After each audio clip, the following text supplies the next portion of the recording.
Ama çok uzun bir süre sonra orkidelerimden yine birkaç tanesine bir işlem yapacaktım. Hadi hem sizleri bir selamlamış olayım dedim. Hem de kızlarımdaki gelişmeleri göstermek istedim. Eee, Biliyorsunuz artık Eylül ayının sonlarına yaklaştık. Bu kızlar da yaz boyunca tüm güneşe ve sıcağa doydular. Köklerini, yapraklarını bir güzel geliştirdiler. Şöyle kısaca bunları bir göstereceğim size. Ah ah ah, bak seni görmemişim ben. Şu kızcağızım da şurada. Hepsi gayet sağlıklı, sıhhati yerinde. Evet. Şu an güneş banyosu yapıyorlar. Bakın şu uçlar hepsi aktif olduğu, köklerinde, bitkinin de aktif olduğu anlamına geliyor. Bak bu gözden kaçmış mesela. İsmi yazmıyor. Şu Biondoro. Bunu ayırma işlemi yapmıştım. K2'si de diğer minik kızlarımla birlikte. Onlar da yazlıkta. Şu kız yine çıldırmış. Şu şöyle bir biglip açan bir kız vardı. Bunu da şu yaprağını kopartırken bir reels çekerim diye saklamışım. O yüzden öyle duruyor. Yoksa ben tutmam o yaprağı. Biglip eflatun demişim bakın. Şu yaprağın güzelliğine bakın.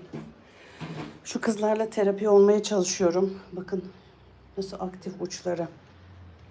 Şurada da yine kökleri, kök bombası, çaça.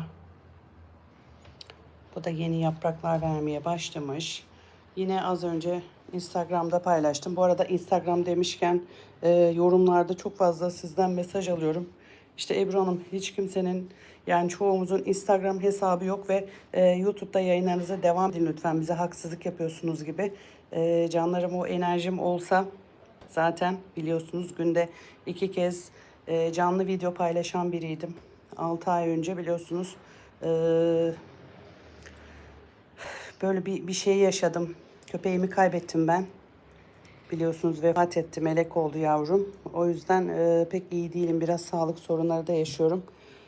İnanın bu çiçeklerimi bile uzun zamandır göremedim. Yeni işte şu an sulamaya diye geldim bunları.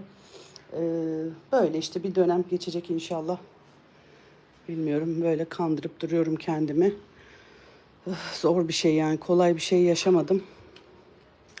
Bilemiyorum işte, bu kızlarım da hepsi burada. Yeni hepsi köklendi ve yeni yapraklarını çıkartıyorlar. Gayet hepsi sağlıklı. Şurada bir tane kızım var. Buna gençleştirme işlemi yapacağım. Sizin de bu şekilde bitkileriniz var ise, bu kız benim Santoros isimli çok da çalışkan bir tür bu. Pembe, biliyorsunuz şu ismi gelmiyor aklıma. Yine bir çiçekle çok aranan bir tür var. Onunla çok benziyor çiçek yaprakları. İşte bu da Santa Rosa. Şöyle bakın, sizde de muhakkak ki vardır. Genelde bu yetişkin bitkilerde karşılaştığımız bir durum. Saksı içi kökleri tam ve bitki alt yapraklarını düşüre düşüre düşüre, e, yani bu doğal bir süreç. Şu gövde kısmı uzuyor bakın. Ve bu hem şu dışarıya salan hava kökleri saksı içerisinde çok daha güzel gelişir. Yeni bir bitki olarak, hem de şu alt saksıda kalan bölüm yeniden bir keyiki verebilir. Ve bunun içinde sıcak bir havayı tercih etmeliyiz. Yani şu son sıcaklar, artık yağmurlar falan başlayacak ya biliyorsunuz. Şimdi onu sizinle birlikte yapmak istedim. Sizin de bu şekilde olan bitkileriniz varsa hiç ertelemeyin ama doğru zamanı seçmelisiniz diye düşünüyorum. Benimki de inşallah doğru bir zamandır. Hemen şimdi tripoduma koyacağım telefonumu. Sizin de görebileceğiniz bir açıda yapmaya çalışacağım. Umarım siz de keyifle izlersiniz. Dediğim gibi YouTube takipçilerim çok sitem ediyor bu konuda bana. Ama vakit buldukça inanın burada sizlerle olmaya çalışıyorum. Bana da çok iyi geliyor inanın. Çiçeklerle uğraşmak. Şimdi yeni bir saksıya alacağım bunu. Tam şuradan,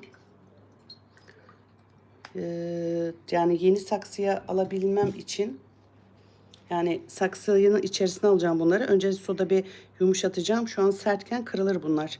Doğru bir noktadan kesmeliyim ki kesici bir şeyi iyi kesmesi lazım. Şu an elimde falçata var yakınımda ama makas da işimi görebilir aslında. Hani bu ezilse de çok fark etmez çünkü dal budamıyoruz ya. Şimdi bakın şu uzamış gövdeyi ayıracağım. Bu kendine bağımsız yeni bir orkide olacak. Bu aşağıya da kestiğim yere bir mantar ilacı ya da toz tarçın sürerek o şekilde bırakacağım. O da orada keyiki verirse yine bir orkide olarak hayatını sürdürecek. Diğerini de saksı içine alacağım ama bunlar saksı içinde. Ben şimdi çizgiyi nasıl belirlemeliyim onu düşünüyorum. Aniden karar verdim de video çekmeye. O yüzden hazırlıksız alabilirim. Şuradan alabilirim mesela.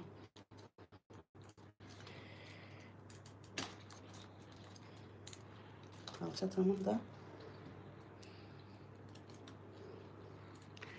bir saniye, ben başka bir şey getireceğim.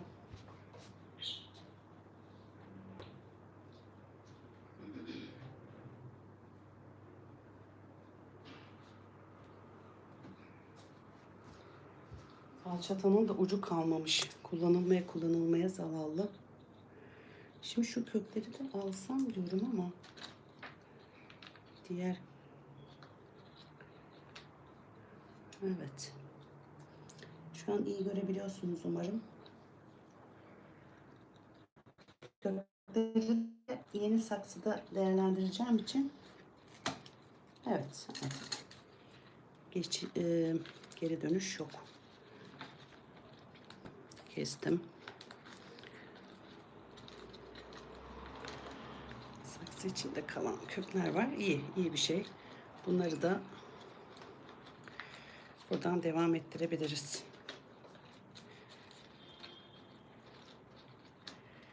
Aslında saksıdan çıkartmak çok istemiyorum. O yüzden bu çabam. Hani onu da bozmayayım ki.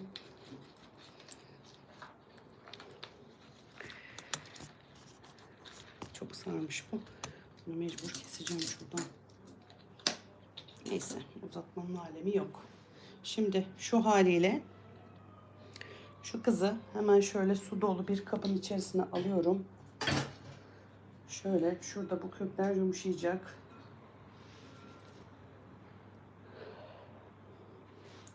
Ki saksıya rahat yerleştirebileyim bunları. Ilık su olursa iyi olur. Biraz ılık su kattım ben kettle'dan. Görebiliyorsunuz herhalde değil mi şuradan? Şimdi bunu da, bu hava kökü kaldı. Ona yapacak bir şeyimiz yok. Şu an burası çok canlı. Buraya bir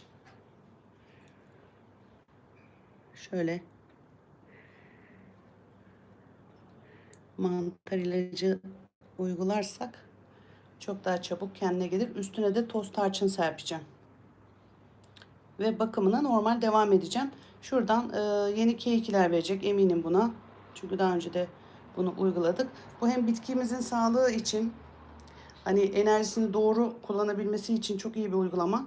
Siz de böyle cam önünde bekleyen, saksısında böyle çok çirkin bir görüntüsü olan bitkileriniz varsa bu şekilde hem gençleştirme yapmış olursunuz hem de bitki daha sağlıklı gelişip gelişimine devam eder. Hadi bakalım kızım, sana bol şans cici kız. Şimdi bu kızı da hemen şuraya yerleştireyim.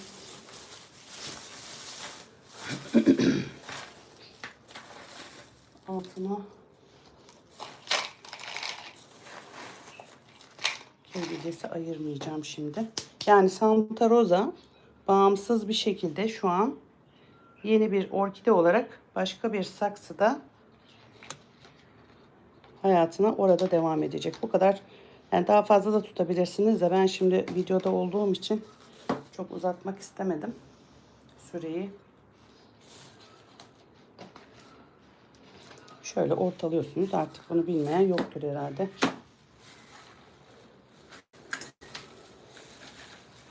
Sonra kenarlarına şöyle bitkiyle dolduracağız. Şu an kimler var? İzliyor musunuz? Bir şey soruyor musunuz? Hiç bilmiyorum. Çünkü okuyamıyorum yazılanları. Valla yeni toprak çıkartmaya üşendim açıkçası.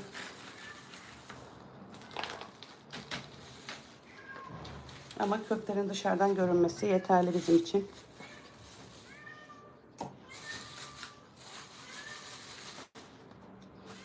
Bu miyavlayan kedimizin de yavruları kayboldu. Dert bir tane değil ki. Şu yeryüzünde yani öyle bir şeye denk geldik ki döneme. Artık çıldıracağız yani. Bir tane iyi olay da olsun yani hayatımızda artık duyduğumuz. Bakın hop oturdu bile, nasıl yakıştı görüyor musunuz? Ben yine ona ilave edeceğim şimdi. Toprağımız var çok şükür ki. Ama bunlarla ilgilenecek bir sahibeleri yok.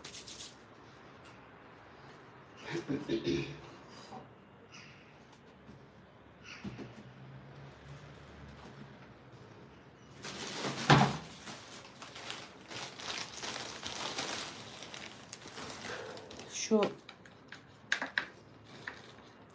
besinler de, köklendiriciler falan o kadar kötü kokuyor ki. Hepsinin içerisinde gübre var. Burada güneşi de görünce iyice koku baskın hale geldi. Vallahi videoyu çekerken çekiyorum ama koku burnumu, direğini kırdı. Evet. Sizler neler yapıyorsunuz bilmiyorum. Kızlarınız ne halde? Böyle ne bulduysam koydum. Saksısı oldu bu şu anda.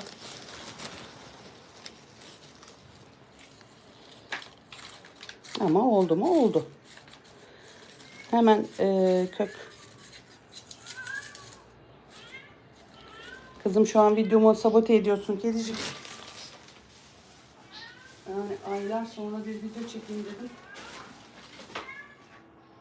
Evet arkadaşlar. Geldik. Şu köpüklerde şöyle iri olanlardan çıkıyor, şu beyaz eşyalardan. Bunlardan koyarsak hemen köklendirici su ile sulayacağım bunu. Hatta şurada diğerinin saksısının içerisinde vardı. Ondan eklerim. Yani böyle mucize gibi anlatılan şeylere inanmayın. Aslında çok istiyorum böyle YouTube'da bu videolarıma devam edeyim ama yeteri kadar desteği göremediğimi düşünüyorum sizler tarafından. Çünkü benim gibi gerçek içerik üreticilerin ihtiyacı var. Bunu samimiyetle söylüyorum. Gerçekten artık almış başını gitti yani. Instagram aldı başını gitti maalesef.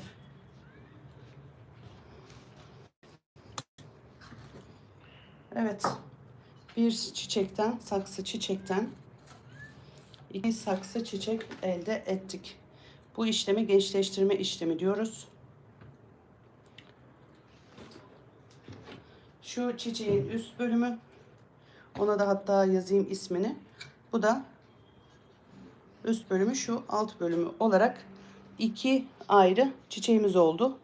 Benim pek hoşlandığım bir durum değil ama bakıldığında sevimli bir şey aslında. Çiçeğinizin mürüvvetini görmüş oluyorsunuz yani. Böyle bir durum. Şu sıcak havalarda hemen ikisinin de adapte olacağına inanıyorum. Sizin bu şekilde bitkileriniz var mı? Varsa yorum kısmına yazın. Bu şekilde. Benim kızlarım hepsi iyice saçmalamışlar. İyi oldu, bunu da rahatladım. Çünkü havalar serinlediğinde soğuk havalarda saksı değişimi, toprak değişimi yapılmaz. Çok sağlıklı olmaz arkadaşlar. O nedenle sıcak havaları tercih etmemiz gerekiyor ki saksı içine çabuk adapte olabilsinler diye. O yüzden bu işi de yaptığıma seviniyorum şu anda. Şurada şu Louis Davis kızı sizlere göstermek istiyorum. Bakın yavru çıkarmış ölmek üzereyken. Bir de şimdi dokuna düşürmeyeyim çiçeğini de. Öyle bir sağlam ki. Bir tane de oradan deli gibi çiçek vermiş. Allah'ın hikmeti işte. Bakar mısınız? Sual olunmaz. İyice saçmalamış bu kız. Kökler aynı şekil. Çıldırmış. Bu çiçeksiz bir halde almıştım ben bunu. Normal bir çiçek satıcısından alırken. Böyle. Keşke her şey bu kadar kolay bizi iyi hissettirse. Evet, bakınca iyi hissediyorum ben de. Güzeller. İnşallah onların da desteğiyle atlatacağız. Şurada bir kız var yine. Bu da bir çılgın. Bu da bir dili. Bu da neydi? Vahşi kedi bu da. Wildcat. Çok dayanıklıdır. Kesinlikle her orkide bakıcı koleksiyonerin evinde, koleksiyonda bulunması gerek. Bayılıyorum yani, aşık olursunuz. Wildcat, bakın, orkideye yeniden aşık olabilirsiniz. Bu şekilde izleyenimiz az ama daha sonra bildirim gittiğinde izlerler umarım. Bu şekilde videolar izlemek istiyorsanız, size iyi geldiğini düşünüyorsanız, yani bana şu an iyi geldi. Yorum kısmına yazarsanız ben de ona göre bir programlama yapıp gayret ederek burada sizlerle vakit geçirip bu tarz videolar çekmeye devam ederim. Kendinize çok iyi bakın. Müsaadenizi istiyorum. Gelişmeleri yine Instagram hesabından paylaşırım. Instagram lafını duymaya bile tahammül edemeyen takipçilerim var. Yorum kısımlarında yazmışlar. Yani Instagram kullanmıyoruz Ebru Hanım, YouTube'da yapın bunları diyorlar. Ben de ne yapacağımı bilemedim. Artık nasıl denk gelirse. Kendimizi iyi hissettiğimiz ve sarhoş olduğumuz sürece ben de burada olacağım. Kendinize çok ama çok iyi bakın. Sağlıcakla kalın. Sevdiklerinizin kıymetini bilin. Onlara bol bol sarılın. Vaktiniz varken. Sonra çok üzülüyorsunuz çünkü. Kendinize iyi bakın.